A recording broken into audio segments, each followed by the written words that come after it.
वहीं हिमाचल प्रदेश की विधानसभा में बाल सत्र का आयोजन किया गया, जिसमें बच्चों ने सरकार और विपक्ष की भूमिका को उठाया है।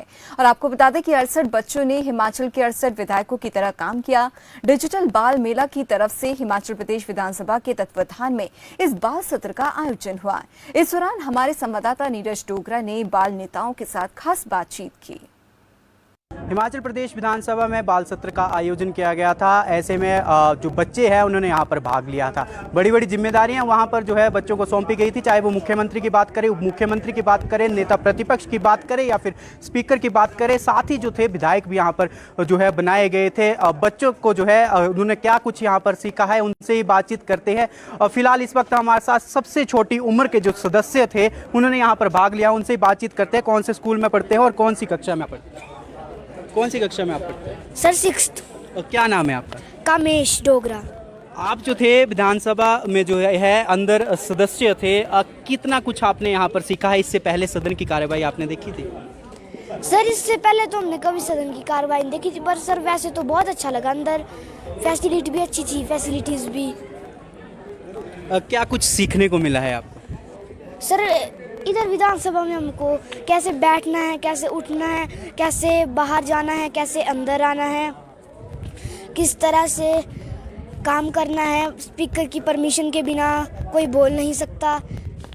काफ़ी आप छोटे जो थे सदस्य थे, आने वाले समय में भी आप पार्टिसिपेट करेंगे क्या? अगर दोबारा बाल मेले का आयोजन हुआ तो बिल्कुल करेंगे। आपका क्या नाम है? मेरा नाम निकुंज रांगटा है। आपको कौन सी जिम्मेवारी दी गई? मुझे एक हेल्थ मिनिस्टर की जिम्मेवारी। हेल्थ मिनिस्टर की जिम्मेवारी दी गई थी। एक युवा होने के नाते आपको क्या लगता है स्वास्थ्य विभाग में क्या कमियां हैं हिमाचल प्रदेश में? जी, सबसे पहले मैं कहना चाहूँगी हिमाचल प्रदेश तरक्की की राह पे है और एम्स और आईजीएमसी जैसे हॉस्पिटल्स हमारे प्रदेश में हैं।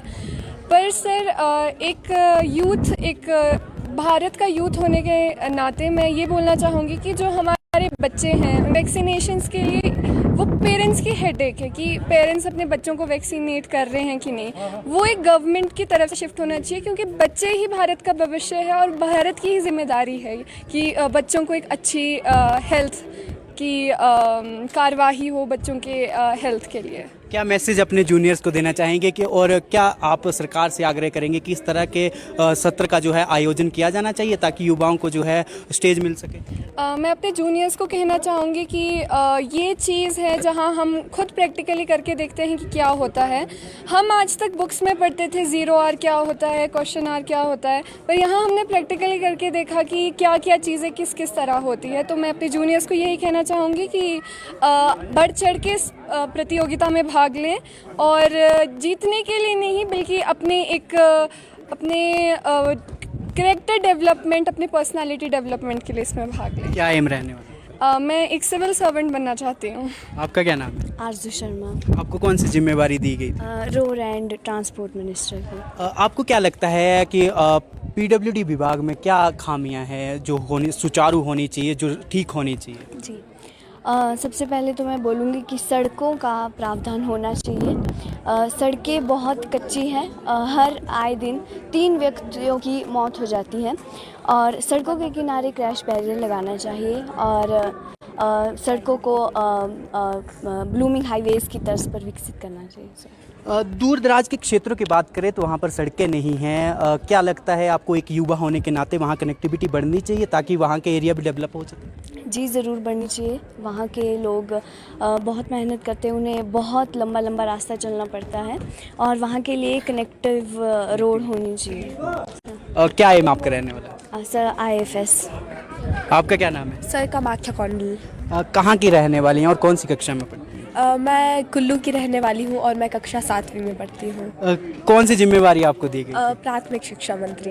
प्राथमिक शिक्षा मंत्री जो है आपको जिम्मेवारी दी गई थी। किस तरह से देखते हैं आप शिक्षा विभाग को, क्योंकि शिक्षा विभाग में काफ़ी खाली पद पड़े हैं। आप खुद भी स्कूल जाते हो, सरकारी स्कूल में आप देख सकते हैं सिंगल टीचर के सहारे जो है स्कूल चल रहे हैं। तो क्या आप सरकार से मांग करते हैं?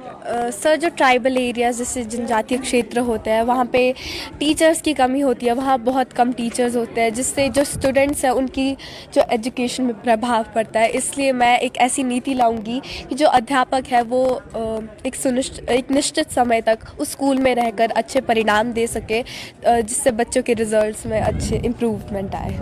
इस सत्र का आयोजन किया गया था, क्या कुछ आपको सीखने को मिला?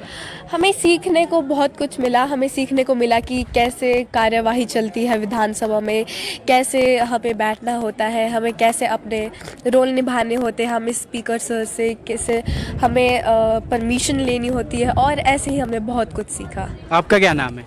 मैं ईवा भारद्वाज हूँ।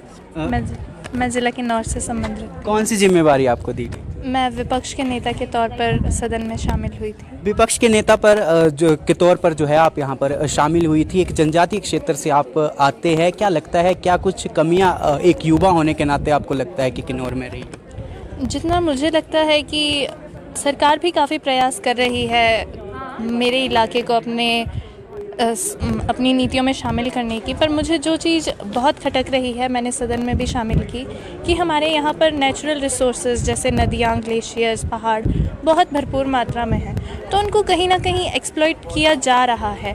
उसमें नीतियों में थोड़ा बदलाव आना चाहिए। हम आज की डेट में G20 तो होस्ट कर रहे हैं, पर हम खुद वो सस्टेनेबल डेवलपमेंट में कहीं शामिल नहीं हो पा रहे हैं। तो हमको भी वो सस्टेनेबिलिटी के लिए नई चीज़ें, नई योजनाएं और नए नए प्रयास करने ज़रूरी हैं, और जिससे हमारे प्रदेश का जो पर्यावरण है वो ऐसा ही बरकरार रहे और बेहतर हो सके।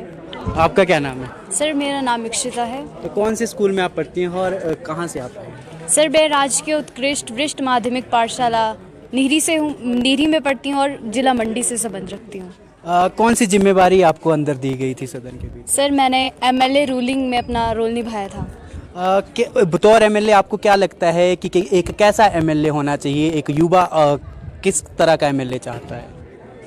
सर MLA ऐसा होना चाहिए कि जो जनता की हर एक समस्या को दूर कर सके और वो अपने इलाके की डेवलपमेंट कर सके, और ना ही मतलब अपने परिवार का ही वो जो है विकास ना करे, और अपने जितनी भी उसकी विधानसभा क्षेत्र में और गांव या पंचायतें आती हैं उनका भी विकास करे। कितना कुछ आपको विधानसभा सदन के भीतर सीखने को मिला है?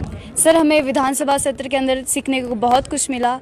यहाँ पर कैसे अपनी बात रखते हैं, किस तरह से बैठते हैं, किस तरह से स्पीकर की अनुमति लेते हैं अपनी बात रखने से पहले, और यहाँ से हमें डिसिप्लिन सीखने को बहुत मिला। बहुत बहुत धन्यवाद। आप अपना नाम बताएं। नमस्कार सर, मेरा नाम आकर्षित शर्मा है और मैं देवभूमि जिला चंबा हिमाचल प्रदेश से संबंध रखता हूँ।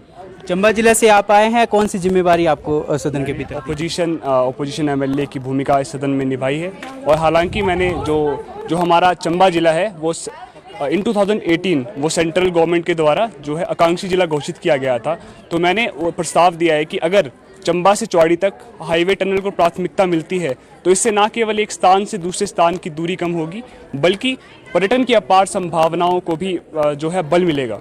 कितना कुछ आपको सदन के भीतर सीखने को मिला? जी बहुत कुछ सीखने को मिला है, ये एक न्यू एक्सपीरियंस था, और यहाँ पे हम पहले तो मैं थैंक यू करना चाहता हूँ पूरी डिजिटल बाल मेला की टीम को कि जिन्होंने इतना कंपटीशन काफ़ी था इस फील्ड में, तो हम सेलेक्ट होके आए। बाकी 3 दिन जो हमने एक्सपीरियंस किया यहाँ पे, तो जो बहुत बढ़िया था। बहुत बहुत धन्यवाद। धन्यवाद सर। हिमाचल प्रदेश विधानसभा में बाल सत्र का आयोजन किया गया था। ऐसे में प्रदेश की पहली महिला मुख्यमंत्री जो थी यहाँ पर नियुक्त की गई थी, सुंदरनगर की रहने वाली है। ज़्यादा बातचीत के लिए इस वक्त हमारे साथ वही मौजूद हैं। और सबसे पहले जो आप बताएं कि कौन सी कक्षा में आप पढ़ती हैं और कहाँ से आप स्टडी कर रही हैं? मैं क्लास 10th की स्टूडेंट हूँ और मैं government senior secondary model school Sundarnagar जो कि छोटी काशी मंडी में पढ़ता है, वहाँ पढ़ती हूँ। एक बड़ी जिम्मेवारी आपको यहाँ पर दी गई थी, मुख्यमंत्री जो थी आपको यहाँ पर बनाया गया था। आपने खुद ये पद लिया था कि आपको चुना गया था? मुझे चुना गया था, खुद नहीं लिया गया था, चयनित किए गए थे हम। किस तरह से जो है एक बतौर मुख्यमंत्री और सदन की कार्यवाही भी आपने देखी, पक्ष का भी देखना पड़ता है, विपक्ष का भी देखना पड़ता है, किस तरह की कार्यवाही आपको यहाँ पर जो है बोलेंगे? वही था कि विपक्ष पक्ष से सवाल कर रहा था, मुझसे भी सवाल किया गया और उनके उत्तर भी हमने दिए उनको। इसी बीच जो है विपक्ष ने यहाँ पर वॉकआउट करने का भी प्रयास यहाँ पर किया गया था, जमकर नारेबाजी भी यहाँ पर की गई थी। बतौर मुख्यमंत्री कितना आपको इसमें जो है वो सीखने को मिला है? बहुत कुछ सीखने को मिला और हमें पता चला कि क्या खामियां विपक्ष को लगी हमारे काम में। इसी के साथ हमने भी अपनी बात रख दी कि वो जो खामियां बोल रहे हैं ना, उनका हमारे पास पूरा काम है, हमने क्या क्या काम किया। और वैसे भी अभी हमने विपक्ष को जवाब में देते हुए ये भी कहा था, जब उन्होंने वॉकआउट करने की कोशिश की, कि अभी कार्यकाल को थोड़ा ही समय हुआ है, तो रिजल्ट देखने में आपको थोड़ा सब्र रखना पड़ेगा। एक युवा होने के नाते क्या लगता है प्रदेश में क्या कमियां हैं जो आपको लगता है कि सरकार को जो है उनकी सुनवाई करनी चाहिए, जिनमें सबसे ज़्यादा आपको लगता है? मेनली मैं मैं 2 सेक्टर्स को इन्वॉल्व करती हूँ इसमें, एक तो शिक्षा और एक स्वास्थ्य। शिक्षा के अगर हम क्षेत्र में देखें तो आजकल हमारे ट्राइबल भी एरियाज़ है, कई जो हमारे ट्राइबल एरियाज़ है वहाँ पर शिक्षा अवेलेबल नहीं है। इवन मैं ये देखती हूँ हमारे यहाँ पर जो शिक्षा प्रणाली है होता है इसमें ये है कि कोई BA या B.Ed करे, डायरेक्ट अपॉइंटमेंट के बाद उसे जॉब मिलती है, ऐसा होना नहीं चाहिए। 2 या 3 साल की ट्रेनिंग होनी चाहिए, तब तक कोई भी अच्छे से सीख नहीं पाता। इसी के साथ हमारे हर 2-3 साल में रिफ्रेश कोर्सेज होने चाहिए टीचर्स के लिए, जिससे कि जो एक वे है अपना वो बच्चों के साथ और अच्छे से साझा कर सके। इसी के साथ स्वास्थ्य आपको बहुत कमियां दिखेंगी। आप खुद देखते हैं, आप अस्पताल जाते हैं, बहुत लंबी लंबी कतारें लगी होती, थक जाता है इंसान सुबह से लेकर शाम तक वहाँ पर। इसी के साथ हम स्वास्थ्य में देखते हैं कमियां, बेड की कमियां देखते हैं, डॉक्टर्स की कमियां देखते हैं। देश का दूसरा सत्र जो है देश का दूसरा जो है सेशन बाल सत्र का आयोजन जो है हिमाचल प्रदेश में किया गया था। क्या लगता है देश में ऐसे सत्र और आयोजित किए जाने ताकि युवाओं को जो है एक स्टेज मिल सके? बिल्कुल, this is a constructive way so for that जो अपकमिंग जनरेशन होगी वो सीख सकती है। वो जैसे हम पॉलिटिक्स को कुछ और सोचते हैं, पर जब तक हम उस पर काम नहीं करेंगे हमें नहीं पता चलेगा।